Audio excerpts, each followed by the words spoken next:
Jermell Charlo gets it done in highlight reel fashion. This is your boy JG. This is a punch report. This one we take long. Let's talk about it. This is a fight that I broke down maybe about 2 months ago. And, like I said before, CBS Sports, they don't play any games. They will come for your video. If you use a clip, somebody getting beat up, they come in for it. But let's break the fight down. This was a great fight, compelling fight. Steve Farhood, you full of shit. He had it scored 3 rounds apiece at the midway point. Absolutely not. I had it 4-2 for Charlo. What was the difference in this fight from the last fight? Charlo was busier with his feet, did a better job, not a great job, but a better job staying off the ropes. And he was able to counter Castaño super effectively with the left hook. That's a shot that dropped him toward the end. But for the duration of the fight, Castaño was getting hurt over and over and over again repeatedly. And every time, just because you don't do the stanky leg or flop around the ring or look ridiculous doesn't mean you're not hurt. You see a fighter like Brian Castaño throwing combination punches and then he stops moving his hands. That's because he just got countered to the point where he said, oh shit, my man just blasted me with something. Charlo's power was on full display this evening because it's not really about the knockout. It's about your ability to stymie your opponent, make them second guess themselves, and kind of readjust the game plan. And similar to Oscar Valdez, similar to Canelo Alvarez, Brian Castaño just trying to walk forward through shit with a high guard and hoping for the best. It wasn't going to be a recipe for success. To Castaño's credit, though, I will say this. The right hand over the jab that he was throwing was hyper effective. When I broke this fight down, when I did the video that I did that's not posted anymore, I said I didn't want Castaño to throw that shot anymore because he was throwing it from too far outside. That would create space for Charlo to counter him. He made the adjustment.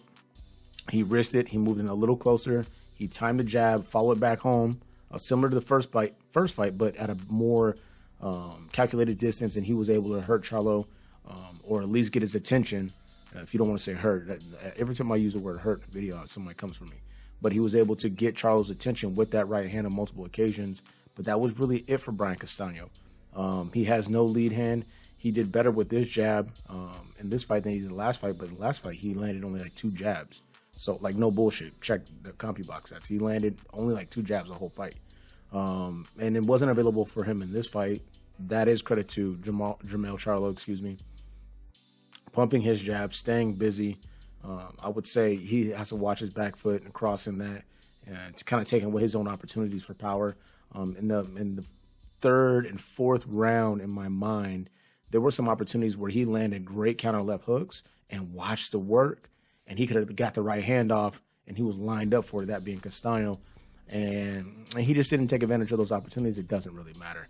He got the stoppage. When he got knocked down initially, and he got up and he did a stanky leg. It was a baby stanky leg is what he did. He wasn't looking good. I'm actually surprised the ref, the official in the ring, allowed that fight to continue in that manner because I feel like it was pretty much a wrap at that point. You see the shots that Castaño took after the initial knockdown. I think there's a left hand that comes in there before he goes to the body that just whips his head back, and it's just not a good look. Shout out to Brian Castaño.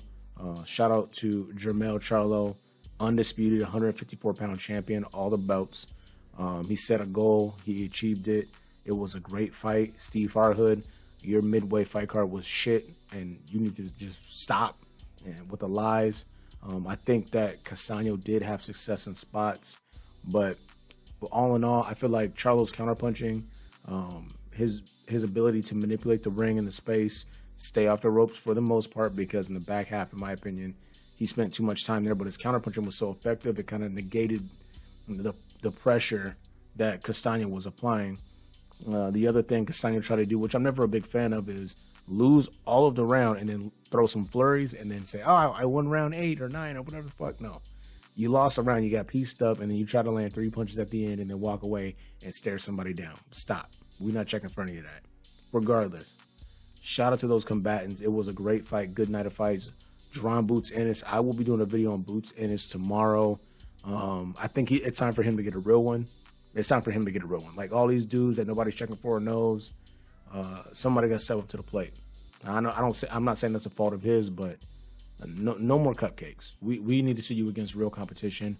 I will break him down. I will break that fight down because I feel like it's warranted. And this is your boy JG. This has been the Punch Report. Let me know what you guys think of the bout, undisputed 154-pound championship bout between Brian Castano and Jermell Charlo. Hell of a night of fights. This is your boy. We out.